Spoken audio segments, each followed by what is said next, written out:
जब लोकसभा चुनाव 2024 के नतीजे आने में अब 24 घंटे से भी कम का समय बचा है, तो चुनाव आयोग ने ईवीएम काउंटिंग के सारे नियम बदल डाले हैं। जी हां, चौंकी मत सच है। जब से ये खबर निकलकर सामने आई है उसके बाद से तो बवाल मच गया है। कांग्रेस नेता और सुप्रीम कोर्ट के सीनियर वकील अभिषेक मनु सिंघवी ने तो चुनाव आयोग के दफ्तर में बवाल काट दिया है। और तो और नियम बदलाव को लेकर अब जब कल नतीजे आने वाले हैं उसके ठीक पहले सुप्रीम कोर्ट में चुनाव आयोग की गाइडलाइन के खिलाफ याचिका भी दाखिल कर दी गई है। तो सुप्रीम कोर्ट ने इस याचिका पर और चुनाव आयोग में अभिषेक मनु सिंघवी ने क्या कुछ कहा है, क्या बयान निकलकर सामने आए हैं, आपको एक एक बताएंगे। लेकिन उसके पहले वो नियम दिखाते हैं जो कि नियम बदल दिया गया है और इस नियम के बदलने के बाद चुनाव आयोग बुरी तरीके से फंसता हुआ नजर आ रहा है। सबसे पहले आप खबर देखिए जनसत्ता की। देखिए इसमें लिखा हुआ है कि चुनाव आयोग के बदले नियम से होगी काउंटिंग। जानिए कांग्रेस ने किस बात पर आपत्ति जताई है। तो किस बात पर आपत्ति जताई है इसको बेहद ध्यान से सुनिएगा, क्योंकि ये आपत्ति तब नहीं जताई जा रही है जब चुनाव शुरू होने वाला है। ये आपत्ति तब जताई जा रही है जब वोटिंग खत्म हो चुकी है और कल नतीजे सामने आने वाले हैं।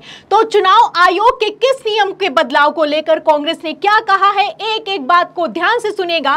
पहले क्या नियम था, अब क्या नियम कर दिया गया है, मैं आपको बताती हूं। देखिए खबर में जनसत्ता की लिखा हुआ है कि 2019 तक इस तरह होती थी काउंटिंग। गठबंधन ने चुनाव आयोग से मई 2019 के पत्र को वापस लाने के लिए चुनाव आयोग संचालन नियम 1961 के नियम 54A के अनुरूप निर्देश जारी करने के लिए कहा है, जिसके मुताबिक रिटर्निंग अधिकारी पहले पोस्टल बैलेट्स की गिनती करेंगे। दरअसल 2019 के लोकसभा चुनावों तक पोस्टल बैलेट की गिनती पहले की जाती थी और 30 मिनट बाद ईवीएम की गिनती शुरू होती थी। साथ ही ईवीएम की गिनती पूरी होने से पहले सभी पोस्टल बैलेट की गिनती की जाती थी। तो आप देख सकते हैं इस नियम में साफ साफ लिखा हुआ है कि पहले पोस्टल बैलेट ईवीएम से 30 मिनट पहले खोली जाएगी। पोस्टल बैलेट की गिनती पहले होगी, ईवीएम से पहले पोस्टल बैलेट के नतीजे घोषित किए जाएंगे, उसके बाद ईवीएम के नतीजे निकलकर सामने आएंगे। और तो और चुनाव आयोग की हैंडबुक में भी यही लिखा हुआ है, लेकिन अब इस नियम को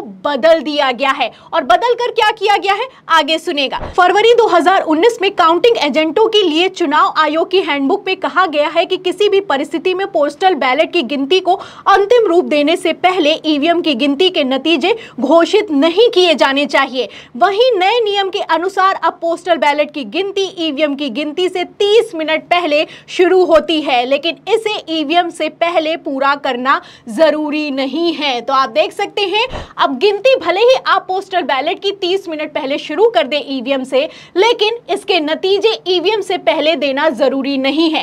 यानी कि चुनाव आयोग की गाइडलाइन से इस नियम को बदल दिया गया है। अब पोस्टल बैलेट ईवीएम से 30 मिनट पहले खोली तो जाएगी, गिनती भी होगी, लेकिन अगर ईवीएम के नतीजे पहले आ गए तो पोस्टल बैलेट से पहले ही ईवीएम के नतीजों की घोषणा कर दी जाएगी। जबकि रूल कहता है कि पहले पोस्टल बैलेट के नतीजों की घोषणा करनी चाहिए। अब इस अहम नियम में बदलाव कर दिया गया है और जैसे ही ये नियम बदला गया है उसके बाद तो बवाल मच गया है।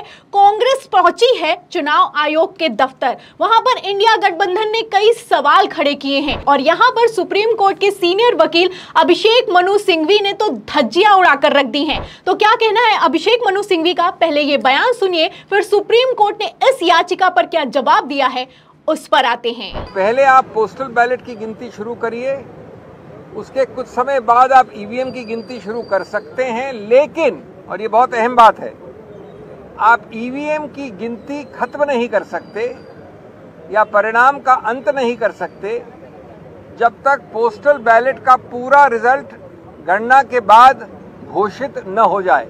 यानी पोस्टल बैलेट की गणना के बाद उसका परिणाम पहले घोषित करना अनिवार्य है।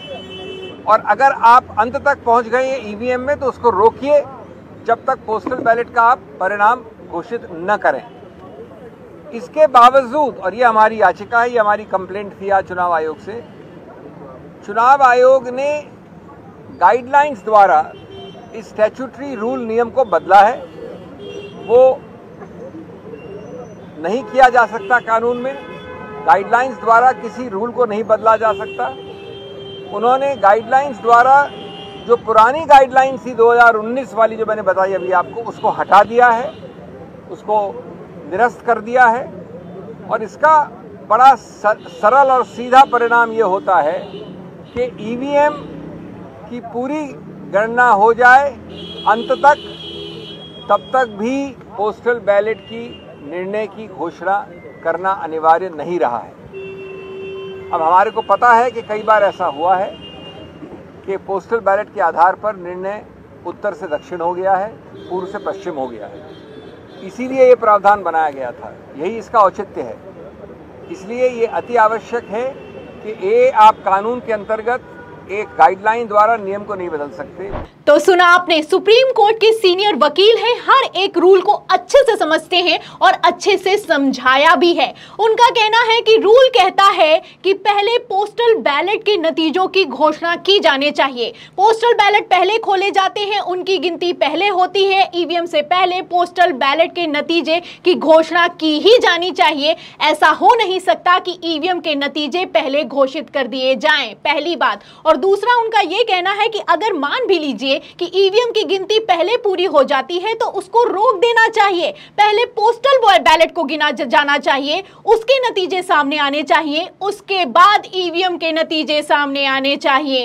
इसीलिए ये रूल बनाया गया है। क्योंकि मैं आपको बता दूं कि अभिषेक मनु सिंघवी ने साफ साफ यहां पर कह दिया है कि पोस्टल बैलेट के नतीजे वो नतीजे होते हैं जो कि असल चुनावी परिणाम को पलट कर रख सकते हैं। इसीलिए ये रूल बनाया गया था। लेकिन इस रूल को भी चुनाव आयोग ने गाइडलाइन के जरिए बदल दिया है।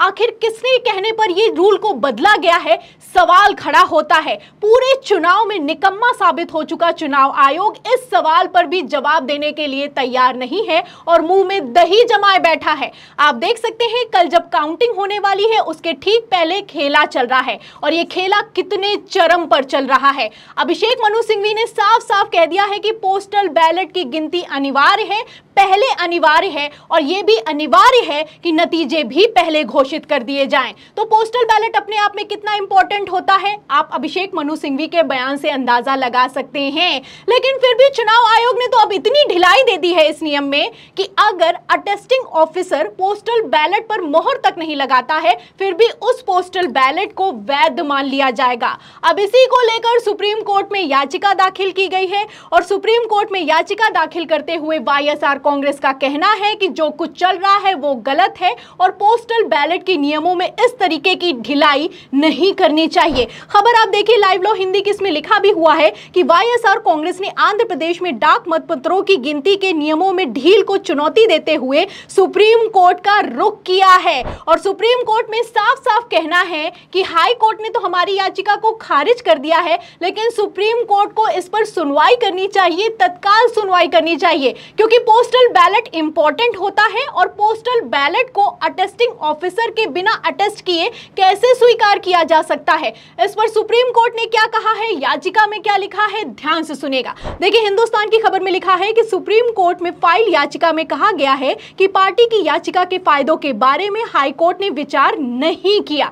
हाईकोर्ट ने कहा था कि चुनावी प्रक्रिया के दौरान बिना चुनावी याचिका के कोर्ट ईसी के मामलों में दखल नहीं देगा। वाईएसआरसीपी ने याचिका में सवाल उठाए थे कि बिना अटेस्टिंग ऑफिसर की मोहर के पोस्टल बैलेट को कैसे वैध मान लिया जाता है। तो आप देख सकते हैं अभी फिलहाल सुप्रीम कोर्ट ने इस याचिका पर कुछ भी नहीं कहा है। पहले हाई कोर्ट में ये याचिका खारिज हो चुकी है। अब इसी को लेकर वाईएसआर कांग्रेस का कहना है कि इस पर निर्णय लिया जाए, इस पर सुनवाई की जाए, तत्काल सुनवाई की जाए क्योंकि पोस्टल बैलेट बहुत इंपॉर्टेंट है। पहले तो ये लोग बैलेट पेपर से चुनाव नहीं करवाना चाहते, उसके बाद ईवीएम और वीवीपैट की पर्ची के 100% मिलान के लिए भी नहीं तैयार हुए और अब तो आलम यह हो चुका है कि नियमों की धज्जियां उड़ाई जा रही हैं, वो भी खुले आम उड़ाई जा रही हैं।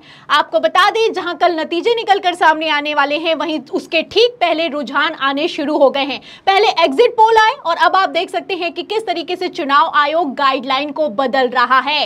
ऐसे हालातों में लोकसभा चुनाव में 400 तो क्या 500 पार भी हो जाए तो कोई बड़ी बात नहीं होगी। तो चुनाव आयोग के इस गाइडलाइन के बदलाव पर, कांग्रेस के रिएक्शन पर आपको क्या लगता है? सुप्रीम कोर्ट इस पर एक्शन लेगा? और ये सब कुछ जो चल रहा है ये आखिर किसके कहने पर चल रहा है? अगर 400 पार इतनी आसानी से हो रहा है तो ये खेला क्यों किया जा रहा है? कई सवाल खड़े होते हैं। इन सवालों के जवाब पर, इस पूरी रिपोर्ट पर आपकी क्या राय है कि 4 जून को क्या होने होने वाला है। जो भी आपकी राय है हमें कमेंट बॉक्स में जरूर लिखें। वीडियो को ज्यादा से ज्यादा शेयर करें ताकि सच्चाई दूसरों तक पहुंच सके। हमारे चैनल को लाइक करें, सब्सक्राइब करें, ज्वाइन करें। फिर मिलती हूं अगली खबर के साथ, तब तक के लिए धन्यवाद।